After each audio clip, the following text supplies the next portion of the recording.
દેવભૂમિ દ્વારકા સહિત ભારતમાં hotel રિસોર્ટની fake website બનાવી ગ્રાહકો સાથે છેતરપિંડી આચરતા મુખ્ય સૂત્રધારને દિલ્હીથી ઝડપી પાડતી દ્વારકા જિલ્લા સાયબર ક્રાઇમ પોલીસ. જિલ્લામાં ગુનાખોરી કરતા ગુનેગારો સામે જિલ્લા પોલીસ વડા નિતેશ પાંડેની કડક કાર્યવાહી કરવામાં આવી હતી.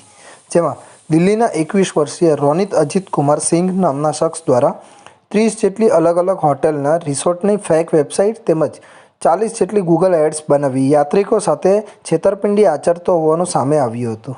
યાત્રાધામ દ્વારકામાં પણ મોટી સંખ્યામાં દેશ વિદેશથી લોકો દ્વારકા આવતા હોય ત્યારે દ્વારકામાં આવેલી હોટલની ફેક વેબસાઇટ બનાવી યુવક બુકિંગના નામે પોતાના અકાઉન્ટમાં પૈસા પડાવી લોકો સાથે છેતરપિંડી કરતો હતો.